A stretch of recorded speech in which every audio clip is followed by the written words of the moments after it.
This is Talking Foreign Policy, critical look at Canada's role abroad, and I'm Eve Engler. Today, we're going to discuss a rapidly evolving situation around Canada's purchasing of fighter jets. Yesterday, Defense Minister Bill Blair said new Prime Minister Mark Carney mandated him to reevaluate purchasing 88 F-35 fighter jets from U.S. arms giant Lockheed Martin. It marks an abrupt shift on a deal that costs Canada 19 billion upfront, more than 70 billion over the life cycle. There's a lot to unpackage on this developing story. And to discuss this, we have Brent Patterson, who has been campaigning on fighter jet issues with the No Fighter Jet Coalition for a number of years here. First of all, thanks a lot for coming on Talking Foreign Policy, Brent. And can you just start off by describing the F-35 deal and what Bill Blair seems to have said yesterday, Friday? Sure. Great. And happy to have the opportunity to talk with you.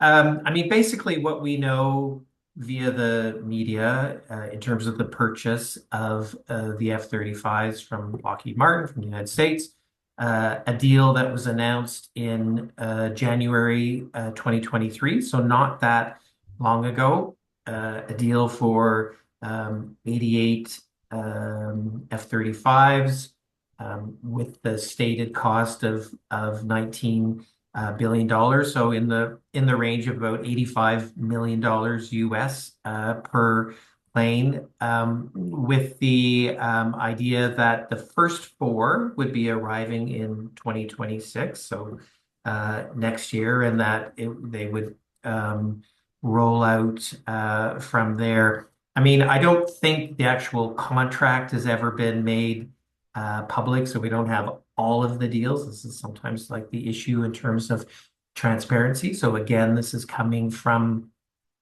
media reports. I don't know if it was previously reported that Canada had already paid for the first 16 fighter jets, but that's, I think established in the media now. So that would be beyond the first four next year. It would probably take the deliveries up to 2028. But that's the deal. Probably, again, it was in your intro, but really important to highlight that when the then Defense Minister Anita Anand announced the purchase, it was very much, it's the $19 billion purchase, and it was almost a full year, or it was towards the end of 2023 that the Parliamentary Budget Office came out with the 74 billion total cost over the lifespan of the fighter jet. So well after that,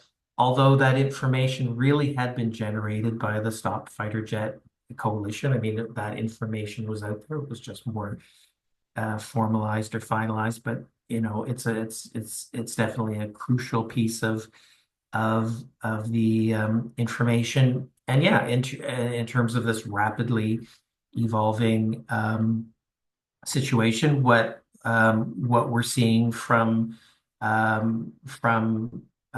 Defense Minister Bill Blair, who, let us say, a week or two ago was not saying that this deal would be reevaluated. It was like, well, this was a long-standing process, and it went through a process, and we're not going to rip up the deal and all of that. And not that long after making that more, definitive statement that the deal stands, now it is in the process of being reevaluated. And so I think what we're hearing from him through the media is that the new Prime Minister, Mark Carney, has asked him to reevaluate the deal, whether it's in the best interests of Canada. There seems to be some speculation, or actually not speculation. He's saying that he's talking with other aircraft manufacturers. So this might be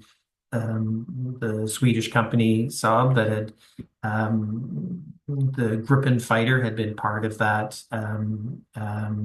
contest, as it were, to be selected for the fighter jet for Canada. That there seems to be some discussion, perhaps with them or other aircraft makers, and also the sense that um, oh gosh, it almost seemed like it could be like that there would be fewer uh, uh, jets, and so I don't know. We'll see how this plays out, and certainly there needs to be an important role for public engagement or people to be even questioning this whole broader piece about not just the F-35, but any fighter jet and whatnot. But it does seem to be a shifting situation, and yeah, and a really interesting one. And when it was kind of like a rapid sort of uproar, if you like, among the public to some extent. It's not that wide, but there was a email campaign, and more than 4,000 people emailed Mark Carney.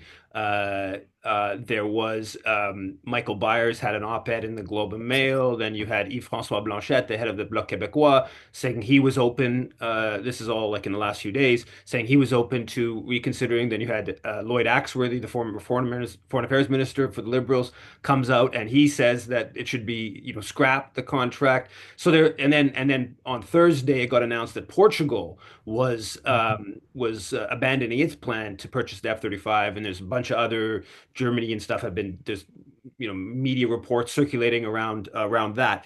And so now the kind of big part of the sort of narrow concern here is about this question of U.S. control of the computer system. I don't know if you call it that exactly, and the upgrades, and this notion that they could have this sort of an effective a kill switch, as some have said, referred to it as over the fighter jets. And so, in the context of Donald Trump's sort of unpredictability of the business of 51st state annexing Canada, obviously also the trade war kind of stuff like that.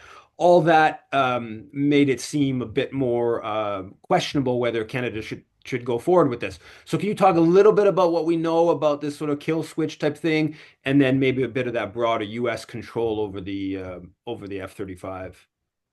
Sure. Well, again, what I've been able to glean through mainstream media, defense news analysis, and whatnot, I mean, it seems to be sort of unclear whether there's a kill switch per se, although that might be a helpful way or a good way to kind of understand the level of control or vulnerability around Canadian control of the F-35, in that it seems to be well established that the United States would have control over the software upgrades and the hardware upgrades to the F-35, and that those would have to be done in the United States, and that the United States or Lockheed Martin is retaining control of the source code for the software for the fighter jets. And so, I mean, maybe it can sort of get technical and whatnot, but it definitely, I think, reveals a level of vulnerability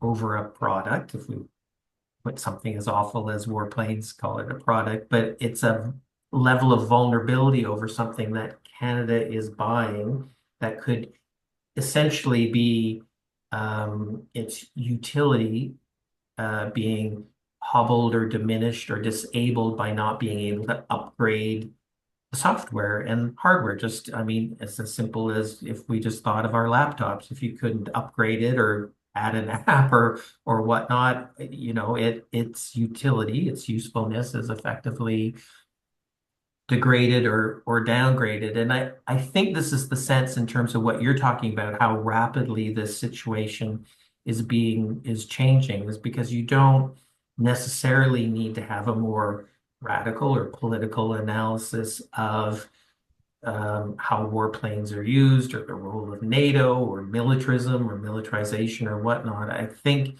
in a mainstream sense, in a very mainstream sense, you can say this does not make sense for another country, particularly one now that's sort of threatening to make Canada a 51st state or undermining Canadian sovereignty or interested in the critical minerals that are present in this country, for that country to have control over arguably um, a def Canada's defense via its its fighter jets. It just doesn't make sense, on a very basic level. And so I think that's part of what's going on now. And kill switch is just a very helpful way to kind of go like, oh, okay, that's what that's about.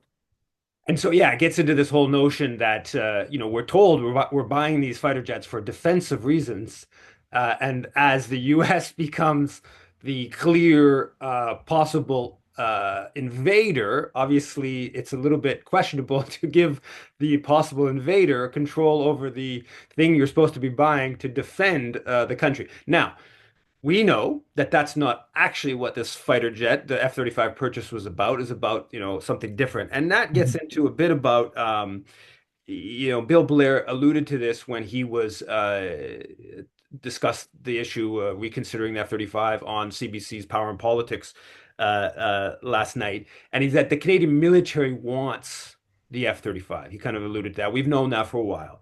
And so, for them, it's part of their alignment with their U.S. counterparts. They often refer to this as interoperability, the ability to, operate seamlessly alongside the U.S. They say NATO, but really it's about the U.S. And I would say it's part of the Canadian military's kind of desire to be part of this leading global military hegemon, which of course is the U.S. and its sort of project of global domination. So yeah, I guess sort of what's your kind of comment on that in terms of that gets this offensive versus a defensive equipment, and then how it fits into the Canadian military's desire to be part of this global military machine. Yeah, well, and again, the reasons for the leadership of the Canadian military wanting the F-35, I guess this is the stuff of speculation, but it seems to be well established that that is the case, that that was their choice. I mean, John Ivison, no radical, no, anti-militarist activist writing in the National Post saying, "Look, it's clear the Canadian military wanted this particular jet, that the process in terms of selecting it, I don't know if he said was rigged, but it was fashioned towards a particular outcome." I think probably we all knew that the F-35 was going to be the outcome of that process. So it's clear that they wanted it. I mean, it can be like this interoperability, as you say, with the United States. It can be from a Canadian military mindset, this um, association, this alignment with the United States, with empire as it were. It can be like all of the kind of the joint exercises, joint planning, joint culture, as it were, this identification on the part of Canadian military with the U.S. military. It can also be Lockheed Martin I mean, it's the massive weapons company. It has a large resource, sophisticated lobbying capabilities, kind of thing that brings on former Canadian military staff and whatnot. So it can be this combination of identification with the U.S., that probably understanding of the offensive role of the F-35 and the fighter jets for Canada, coupled with a highly effective, well-resourced, financed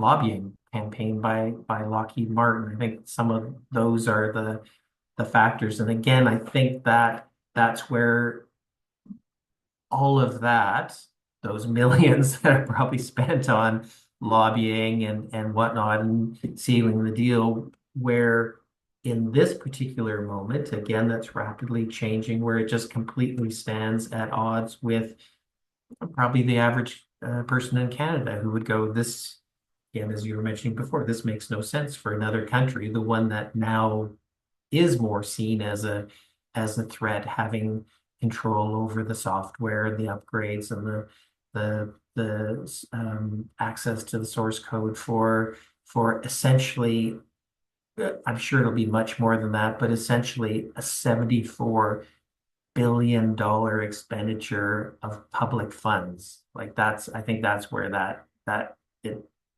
it's the sort of clash of ideas and dynamics is coming together right now. Yeah, and I would say I think it's important for people to note this may be controversial to some people, but the Canadian military has known for a long time there's only one country that could possibly invade Canada, and that is the US. I think that we don't talk about that, and maybe people don't want to talk about it. And I'm not arguing when I say that. I'm not. The argument is not for let's prepare for a US invasion, let's bulk up, and as some people started, let's get Canada should get the atomic, nuclear bomb to so I'm not at all of that. I think what that leads us to is we should have be good neighbors with the U.S. and work with the, solidarity with people in the U.S. and have friends and try to de-escalate everything and that kind of stuff.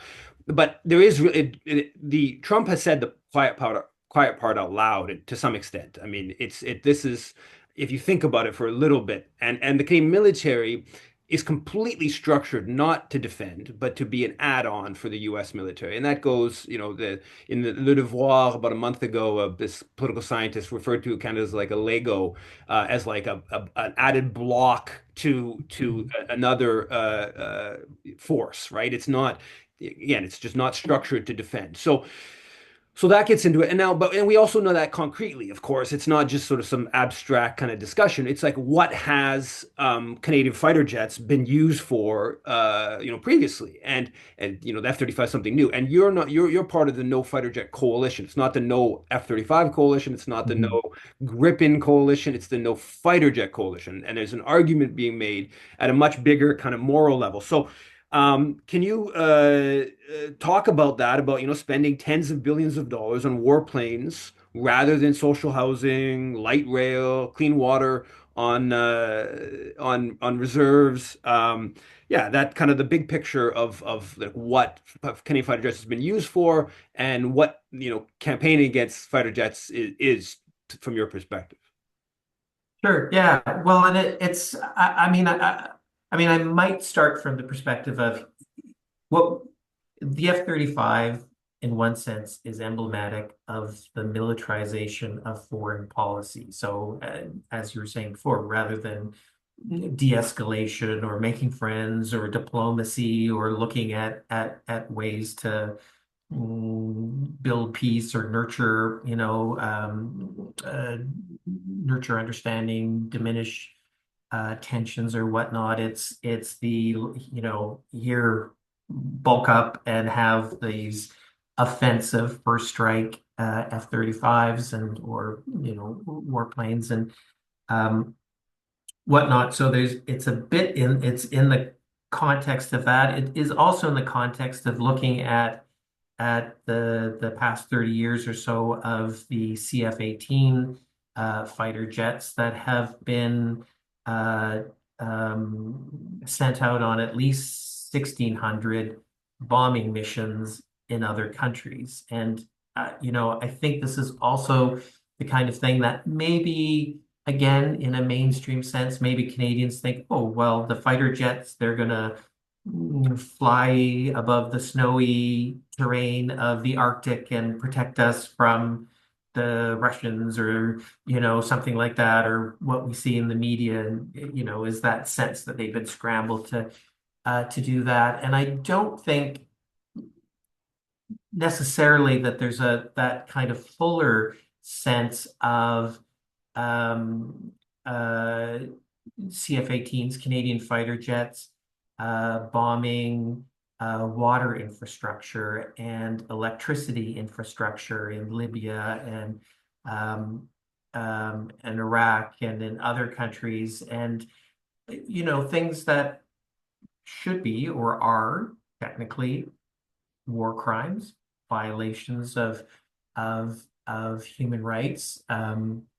When you bomb electricity that generates the clean water, like the systems for clean water or water systems, you're depriving people of a basic human right. You're creating the conditions for cholera. You're creating the conditions for of mass displacement, of forced migration, of people trying to cross from Libya across the Mediterranean to safety, to the drowning of migrants in the Mediterranean. So I don't think we necessarily have that picture of how the Canadian military has been used in the past, but we really, I think, should develop that narrative. I think it's also the kind of thing that even, well, when we talk about F-35s, it's sort of like we just talk about it as an aircraft rather than, or at least it doesn't get sort of teased out as part of the narrative, is that that comes along with billions of dollars being spent on missiles and bombs that those that fighter jet drops or fires, right? It's like it's not just something that's going to fly around. It has munitions, it has missiles, it has bombs and whatnot. And again, I think the more that we kind of develop that understanding or that narrative and understand and have greater transparency about um, those expenditures, because that hasn't been so clear, I think, in the official process, but also to have a reflection on, like, the Canadian military will not say this is how many people on. So first of all, I mean, sort of it's gained through media, various media articles about how many bombing missions were flown. So it's not even like that's presented as an official figure kind of thing, like for public consumption or public debate. So you have to piece it together through various media reports over the years. But then it's not, again, like there's an accountability or of Canadian fighter jets killed in those bombing missions. How many people? Like, is there an accountability for that? Is there a transparency or an information about that? Because I think that really begins to get to this sense of challenging this myth that, the fighter jet kind of flies around snowy terrain and protects the north of the country versus no, it's deployed around the world and it bombs infrastructure and it kills people in for offensive purposes and imperial endeavors, and there needs to be accountability for that. That needs to be understood. And then when we kind of say, okay, this is what's happening, this is what they're really used for, this is the damage and the harm and the lives taken that's resulted of their deployments, then we can begin to say, does the world feel safer, more at peace, more democratic, because billions have been spent on fighter jets and weapons and bombing other countries? Do we all feel more safe, secure, democratic, whatnot, or our rights? I think the answer is clearly no on that. And then you begin to say, well, what are the things that would create that world that we want? But it also generates, I think, the discussion that, oh yeah, rather than spending billions on weapons that uh, uh, kill people, that we could be looking at, yeah, investments in hospitals, investments in renewable energy, investments in social housing or public housing or any housing for all of us, all of the kind of the public goods, as it were, that are starved. And even from a basic calculation of job creation, there's lots of studies that'll show for every dollar or for every million or whatnot that's put into military goods, it creates X number of jobs. But if you put that into the things that actually benefit people, it's an uh, exponentially bigger creator of jobs. And so on in multiple ways we can look at this in a bigger picture and should be looking at it. And I think, one of the really sort of unfortunate, I guess, dynamics of this is that it doesn't feel that we're having as full a public debate as we should, right? That that all of this information and analysis is out there, and people could completely disagree with what I'm saying, right? But it's more so like, shouldn't this information be out there more broadly? And I would say the mainstream media plays a role in this not being out there as fully as it should be, so that we just have a better public debate and public understanding about the bigger picture and where public money is put and how it's spent and what the role of the military is. Yeah, I mean, there's two, three, four times as many jobs in particularly education than there Mhm. than there would be in producing fighter jets, which are of course very capital intensive. But the education they don't hire former heads of the Air Force or Canadian Air Force generals who led the NATO mission bombing Libya in 2011, which is, as we see 14 years later, Libya is still divided and there's still different warring factions. That Charles Bouchard, what he did after leading the NATO mission was he, of course, worked for Lockheed Martin and pushing the Canadian government, the Canadian military, the Canadian public to support the F-35. So that the education lobby doesn't have people like that. Now, and we're not able to spend. Of course, that's part of being capital intensive and have these huge corporations that are able to spend on the lobbying, and the arms industry is very good at that. And anyone who's been in Ottawa knows they all have offices in Ottawa, but they don't actually produce things in Ottawa. Why? I wonder why they have those offices there. Right. Maybe it's to convince politicians and others to give public money to the arms industry. Now, one other question, going in a little bit of a different direction, I wanted to go to raise. So on February 25th, I asked NDP leader Jagmeet Singh if he would reconsider purchasing the F-35 in the context of getting the conflict with Trump, and he was announcing at this press conference he was getting tough on Trump. He gave this long answer that had little bits of it that were interesting, but basically didn't say wasn't willing to say he would reconsider. So we're in this trade war with Trump. We're gonna do all these different things. The next day, in fact, he said at a Council of Montreal Foreign Relations said he would exclude Trump from the G7 summit later that year. So he was really trying to take this. So I'm getting tough on Trump. We're gonna stand up for Canada in this Trump, but he wouldn't say we'd reconsider the F-35.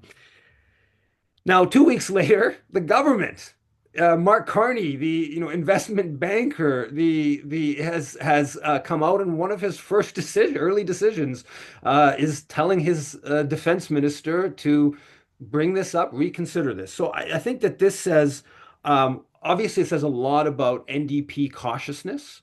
I think it also says a lot about the changing political climate where things are moving quickly. And there's, I think, from the standpoint of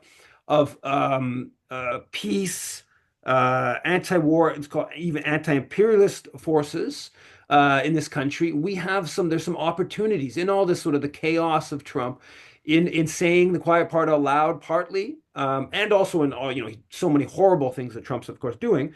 But within that, there's some opportunities, and obviously the whole question of going at the Canadian military's ties to the U.S. There's hundreds of agreements the Canadian military has with its U.S. counterparts, and also maybe more broadly in terms of calling for an independent Canadian foreign policy. What's your sort of thoughts on that and the sort of changing political climate? And again, the opportunities. I don't want to make sound sort of cynical, but there is some, politics have weird dynamics, and that does lead opportunities to raise things we've been campaigning on for many, many years that don't get much traction, and all of a sudden maybe they get more traction.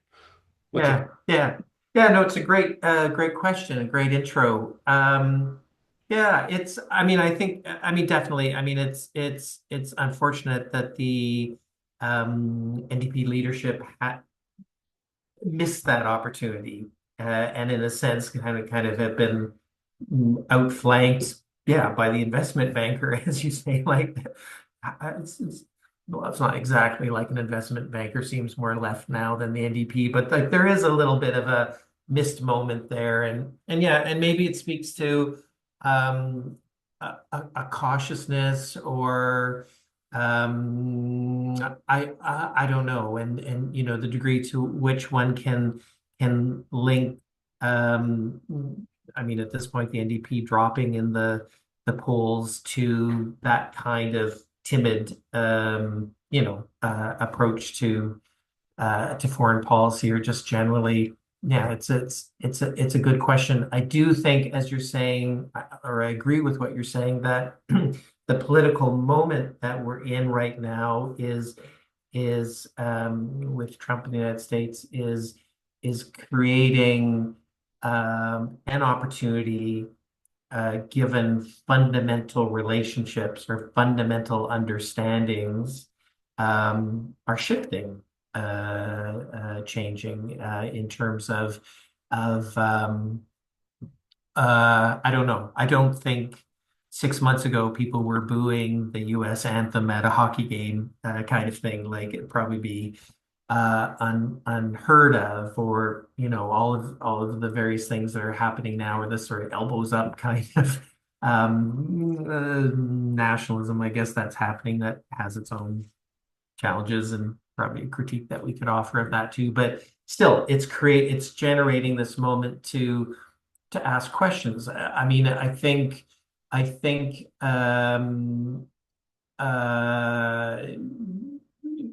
for many years there has been the argument that Canada should withdraw from NATO, that it's a highly problematic military alliance. And I don't know if this moment or debate has necessarily taken us fully there yet in the broader public consciousness. But in the sense of uh, of the United States president talking about um, invading Greenland, technically a member of NATO through Denmark, or the sense of this at least an aggressive stance towards Canada to NATO member countries. And what does the NATO charter say if a NATO member country is attacked in terms of the kind of the collective security provision or whatnot? Well, how does that work when it's a NATO member attacking another NATO uh, member? And whatever one's analysis or take on it, it's sort of like, oh, that throws up into question this whole, you know, uh, issue, and a matter that may have seemed um, that is important, but has been marginalized in terms of public debate, starts to come to the center in terms of like it being a viable public discussion. So yeah, I mean, I think we're in an interesting political moment, and as important as it is that there's been this kind of rapidly shifting narrative around the F-35, I think it's important for progressives and activists and anti-imperialists and whatnot to be thinking about, well, what does this also say then about membership in NATO, about relationship to the United States, about militarized foreign policy, about reprioritizing where public dollars are spent. I mean, yeah. I mean, yeah. I mean, we're living in a fraught and difficult time, and um, I mean, maybe too. I mean, within this too, maybe there's a different way to talk about. Um, I mean, Canada essentially put probably $1 billion into the development of the F-35. Canadian companies are producing component parts for the existing F-35s that are in operation. I mean, there is this company, Gas Tops, that produces these engine sensors for the F-35 that keeps it in the air right now. The F-35, it's been documented, has been used in airstrikes and bombing of Palestine, of Gaza. It's essentially, or arguably, it is in fact being used to commit a genocide against the Palestinian people.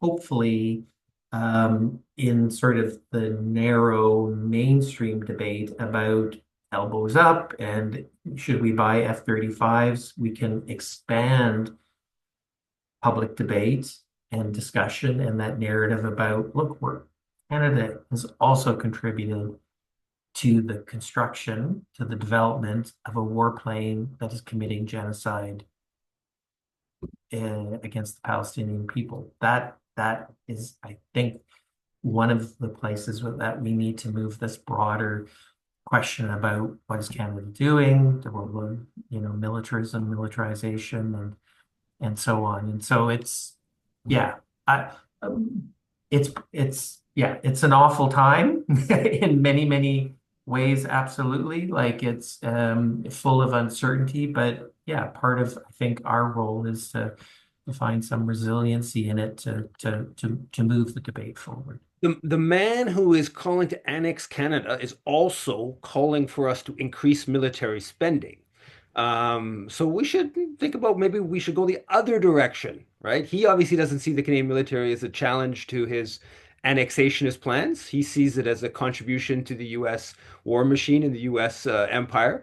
So I would suggest that we go in the direction of real sovereignty, real elbows up is cutting the military budget, not you want to see some anger from Donald Trump? You want to see some reaction from the power sources in the US and the Pentagon and the Lockheed Martin, the arms industry, start cutting the contracts, start going in the opposite direction.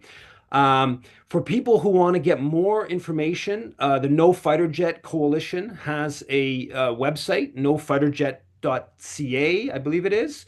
Um, and this F-35 question will be continuing to play out over the next weeks and months.